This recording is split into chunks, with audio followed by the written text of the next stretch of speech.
మూడుముళ్ళ బంధం part 126. Hi friends, మీరు video చూసేలేపు like and comment చేయవచ్చు. ప్లీజ్ లైక్ అండ్ కామెంట్ చేయండి. స్టోరీలోకి వెళ్ళిపోదాం. వైష్ణవి వెళ్ళిపోగానే రిత్విక్ ఫేస్లో స్మైల్ వస్తుంది. విక్రమ్, నీకు ఇలా కాదురా, ఇప్పుడు చెబుతాను ఉండు అని వైషు అని పిలుస్తాడు. వైష్ణవి కిచెన్లో నుండి వచ్చి ఏం కావాలి విక్రమ్ గారు అని అడుగుతుంది. వైషు, నువ్వు రూమ్లో వాటర్ బాటిల్ లేని నైట్ ఎందుకు పెట్టలేదు అని అడుగుతాడు. వైష్ణవికి అర్థం కాక, అదేంటి విక్రమ్ గారు, నేను పెట్టాను కదా అక్కడ టేబుల్ పైన, నిన్న నైట్ పెట్టాను అని అంటుంది. విక్రమ్ ఏం మాట్లాడుతున్నాడో రిత్విక్కి అర్థం కాక అలాగే చూస్తూ ఉంటాడు. వైషు, నువ్వు వాటర్ బాటిల్ కొంచెం బెడ్కి దగ్గరగా పెట్టు. నువ్వు ఎక్కడో టేబుల్ దగ్గర పెడితే నాకు ఎలా కుదురుతుంది? నేను కదిలితే మళ్ళీ నీకు నిద్ర డిస్టర్బెన్స్ అవుతుంది కదా అని అంటాడు. అప్పుడు అర్థమవుతుంది రిత్విక్కి, వైష్ణవి విక్రమాదిత్య ఒకే బెడ్ మీద పడుకుంటున్నారని. అలా అనుకోగానే రిత్విక్కి గట్టిగా పొలమారుతుంది. వెంటనే వైష్ణవి, అయ్యో రిత్విక్ ఏమైంది అని చెప్పి వాటర్ గ్లాస్ రిత్విక్ దగ్గర పెడుతుంది. వైష్ణవి వాటర్ పట్టిస్తుందేమో అని అనుకున్న రిత్విక్కి గ్లాస్ అక్కడ పెట్టగానే కొంచెం బాధగా అనిపిస్తుంది. కానీ దగ్గు బాగా రావడం వలన వాటర్ తాగుతాడు. ఇప్పుడు ఎలా ఉంది రిత్విక్ అని అడుగుతుంది వైష్ణవి. పర్వాలేదు అని అంటాడు. విక్రమ్ వైష్ణవి వైపు చూసి, వైషు, నేను చెప్పింది నీకు అర్థం అయ్యిందా? బాటిల్ బెడ్కి దగ్గరగా పెట్టు. నైట్ వాటర్ అయితే నేను లెగిస్తే నీకు కూడా మెలకువ వస్తుంది అని చెబుతాడు. వైష్ణవి విక్రమ్ చెప్పేది పెద్దగా పట్టించుకోడు. విక్రమ్ కావాలని రిత్విక్ ఎదురుగా ఇద్దరు ఒక రూమ్లోనే ఉంటున్నట్టు రిత్విక్కి హింట్ ఇస్తున్నాడని తెలియని వైష్ణవి, సరే విక్రమ్ గారు, ఈ రోజు నుండి టేబుల్ బెడ్కి దగ్గరగా జరిపి అక్కడ పెడతాను అని చెప్పి అక్కడ నుండి మళ్ళీ కిచెన్లోకి వెళ్ళిపోతుంది. రిత్విక్ త్వరగా తినేసి, వైషు నాకు చిన్న వర్క్ ఉంది, వెళ్తున్నాను అని చెప్పి వైష్ణవి కిచెన్లో నుండి రాకుండానే తన ఫ్లాట్కి వెళ్ళిపోతాడు.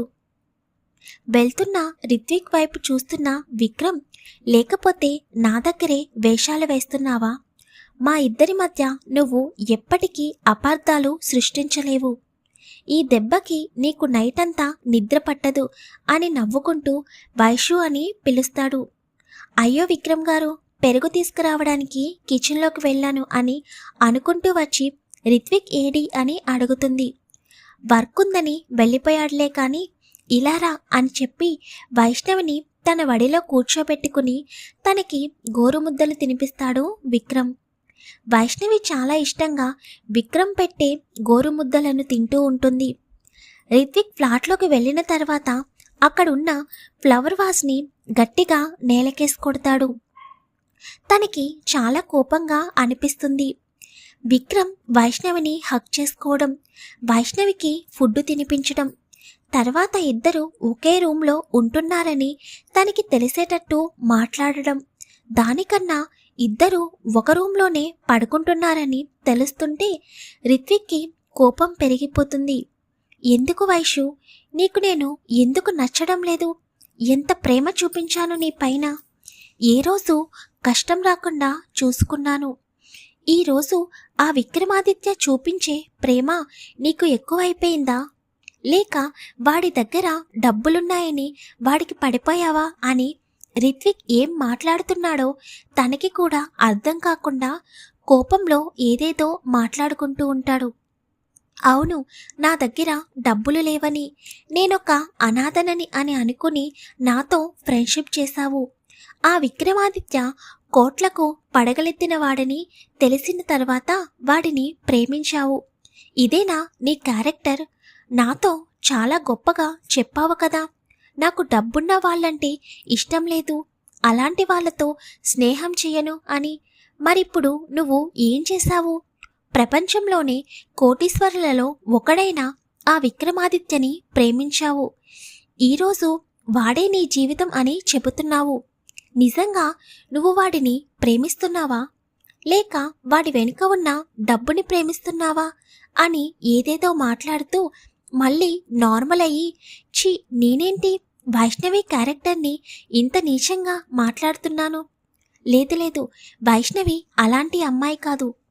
విక్రమాదిత్య ఏదో చేశాడు. వైష్ణవి తనని ప్రేమించేటట్టు ఏదో మాయ చేశాడు. మీ ఇద్దరూ కలిసి ఉండడం నేను భరించలేను అని ఏదో పిచ్చి పిచ్చిగా మాట్లాడుకుంటూ ఉంటాడు రిత్విక్. చూద్దాం రిత్విక్ ప్లాన్ గెలుస్తుందో లేదా విక్రమాదిత్య రిత్విక్ వేసే ప్లాన్ని తిప్పికొడతాడో ముందు ముందు చూడాలి. వైష్ణవి విక్రమ్ ఇద్దరు డిన్నర్ కంప్లీట్ చేశాక చాలా సీరియస్గా ప్రెజెంటేషన్ గురించి డిస్కషన్ చేసుకుంటూ ఉంటారు. రిత్విక్ వైష్ణవి విక్రమ్ని ఎలా విడదీయాలా అని ప్లాన్స్ చేస్తూ ఉంటాడు. తరుణ్ రౌడీని గెస్ట్ హౌస్కి తీసుకువెళ్ళి స్టీఫెన్కి విక్రమ్ చెప్పిన జాగ్రత్తలు చెప్పి ఇంటికి వస్తాడు. తరుణ్ని చూడగానే వైష్ణవి అన్నయ్య భోజనం చేయడానికి వస్తావా అని అడుగుతుంది. నేను తర్వాత తింటాను సిస్టర్, నువ్వు వర్క్ చూసుకో అని చెప్పగానే విక్రమ్ వైష్ణవిని రూమ్లోకి వెళ్ళి వర్క్ చేయమని చెబుతాడు. వైష్ణవి ల్యాప్టాప్ తీసుకుని రూమ్లోకి వెళ్ళిపోతుంది.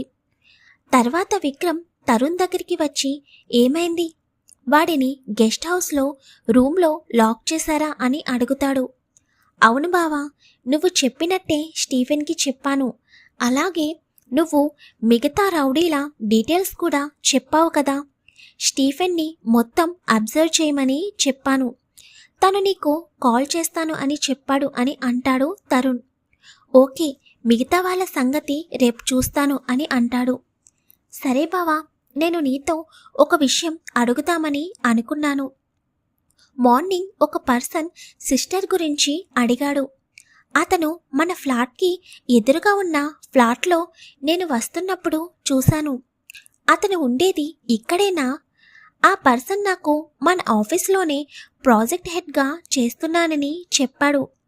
కానీ అతని సిస్టర్ గురించి నాకు ఇంకో విషయం కూడా చెప్పాడు. అదేంటంటే అని విక్రమ్కి చెప్పడానికి కొంచెం భయపడతాడు తరుణ్. విక్రమ్ తరుణ్ మనసులో మాట తెలుసు అని అన్నట్టు వాడు వైష్ణవిని ప్రేమిస్తున్నాడు. అదే కదా నువ్వు చెప్పాలని అనుకుంటుంది అని అనగానే అలా ఎలా చెప్పావు బావా, అంటే నీకు ముందే తెలుసా అని అడుగుతాడు. దానికి విక్రమ్ కొంచెం కోపంగా అసలు వాడెవడో నీకు తెలుసా, వాడి పేరు నీకు తెలుసా అని అడుగుతాడు. నాకెలా తెలుస్తుంది, మార్నింగ్ వచ్చినప్పుడు కూడా అతని పేరు చెప్పలేదు అని అనగానే వాడి పేరు రిత్విక్ అని అంటాడు. అంతే, రిత్విక్ అన్న పేరు వినగానే తరుణ్ పిడికిలి బిగుసుకుంటుంది. హాయ్ ఫ్రెండ్స్, స్టోరీ నచ్చితే ప్లీజ్ కామెంట్ చేయండి, వీడియోని లైక్ చేయండి, షేర్ చేయండి, ఛానల్ని సబ్స్క్రైబ్ చేసుకోండి. Thank you.